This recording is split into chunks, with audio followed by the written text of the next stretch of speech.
Assalamualaikum warahmatullahi wabarakatuh.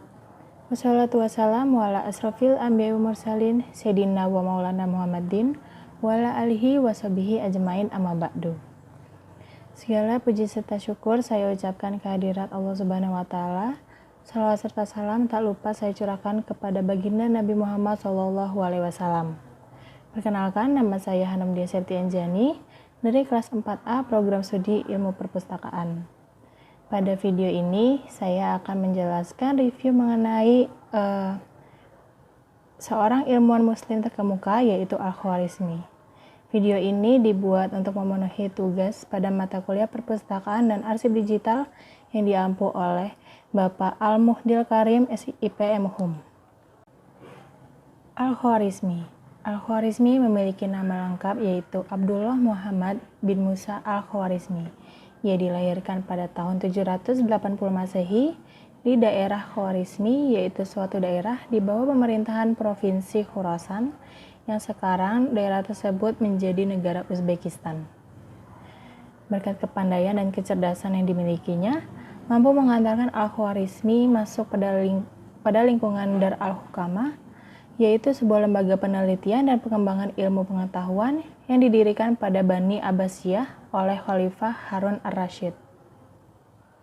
Al-Khwarizmi juga dikenal sebagai tokoh muslim yang banyak membangun dan menemukan teori-teori matematika, salah satunya aljabar, yang oleh para ilmuwan barat disebut aritmatika atau ilmu hitung, yaitu dengan menggunakan angka-angka Arab.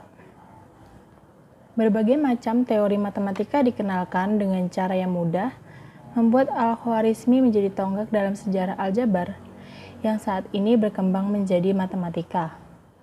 Bahkan beliau menjadikan aljabar sebagai ilmu eksak yang membuat Al-Khwarizmi disebut sebagai Bapak Aljabar. Karena kecerdasan dan kepandaian yang dimilikinya, ia berkontribusi besar dalam memajukan peradaban manusia melalui beberapa karya tulisnya. Yang pertama yaitu Kitab Al-Mukhtasar fi Hisab Al-Jabar wal Muqabalah. Dalam bahasa Inggris, kitab ini dikenal dengan nama The Compendious Book on Calculation by Completion and Balancing. Kitab ini merupakan karya Al-Khwarizmi pada abad ke-9 Masehi. Kitab ini berisikan tentang uraian dan penjelasan tentang persamaan linier dan kuadrat. Kitab Al-Jabar karya Al-Khwarizmi menguraikan perhitungan yang lengkap dalam memecahkan akar positif polinomial persamaan sampai dengan derajat kedua. Kemudian karya yang kedua yaitu Kitab Diksit Algorismi. Diksit Algorismi merupakan terjemahan dari Kitab Al-Khwarizmi yang dilakukan pada abad ke-12 oleh Adelard of Bath. Pada buku Diksi Algorismi, kalkulasi dengan angka Hindu memprinsipkan kemampuan difusi angka India ke dalam perangkaan Timur Tengah dan kemudian Eropa. Kemudian kitab yang ketiga yaitu Kitab Surah Al-Ard, yaitu kitab yang membahas mengenai bentuk bumi dan menjadi dasar ilmu bumi Arab.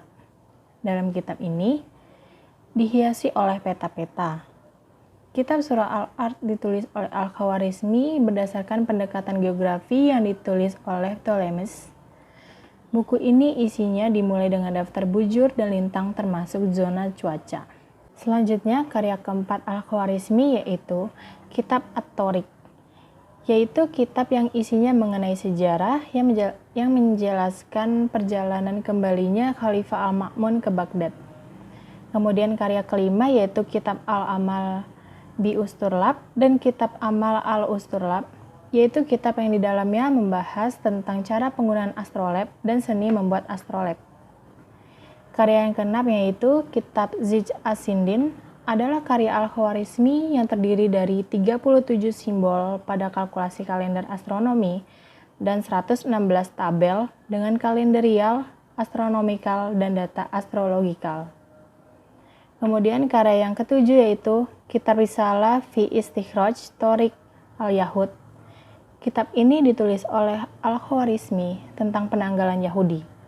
Kitab ini menerangkan 19 tahun siklus interkalasi, hukum yang mengatur pada hari apa dari suatu minggu bulan Tisri dimulai. Kemudian memperhitungkan era Yahudi atau penciptaan Adam, dan memberikan hukum tentang bujur matahari dan bulan menggunakan kalender Yahudi. Al-Khwarizmi, selain sebagai ahli dalam bidang matematika, beliau juga ahli dalam bidang astronomi. Ilmu astronomi adalah cabang ilmu alam yang melibatkan pengamatan benda-benda langit, seperti halnya bintang, planet, komet, nebula, gugus bintang, ataupun galaksi, serta fenomena-fenomena alam yang terjadi di luar atmosfer bumi. Dalam literatur Islam, astronomi disebut dengan ilmu falak, sebab bidang ilmu tersebut sangat mendukung dalam peribadatan Islam, seperti menentukan awal dan akhir bulan Ramadan, hari raya Idul Fitri, Idul Adha, dan sebagainya. Nah, keahlian Al-Khwarizmi dalam bidang astronomi dibuktikan dengan berbagai karyanya, diantaranya yaitu Kitab Al-Amal bi Al-Usturlab, Kitab Jadwal An-Nujum wa Harakatuha, Kitab As-Sindin, yaitu kitab yang memuat tentang diagram astronomi. Di bidang ini, Al-Khwarizmi ikut andil dalam mengukur lingkaran bumi dan lain sebagainya.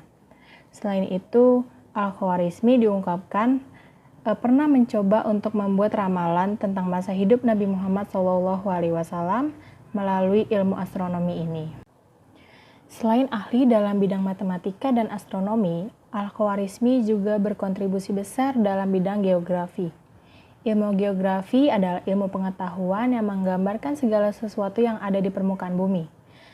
Nah, kontribusi Al-Khwarizmi dalam ilmu geografi ditulisnya dalam dua karyanya, yaitu Kitab Surah Al-Ard dan Kitab Takwim Al-Buldan.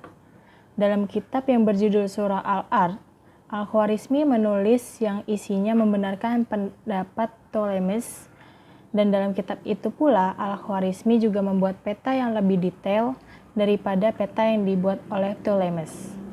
Selain itu, para orientalis dari Italia mengatakan bahwa buku-buku yang ditulis oleh Al-Khwarizmi yang membahas tentang ilmu geografi tidak hanya sekedar kutipan dari ilmuwan-ilmuwan Yunani, namun Al-Khwarizmi juga mampu membuat ilmu geografi sebagai sebuah disiplin ilmu yang berdiri sendiri. Oleh karena itu, dibuktikan dengan beberapa kitab karangannya mengenai beberapa bidang tersebut, Al-Khwarizmi telah membuktikan dan telah memberikan kontribusi besar dalam mendorong roda peradaban manusia, hingga kita sekarang sampai pada fase peradaban dunia yang maju hingga saat ini.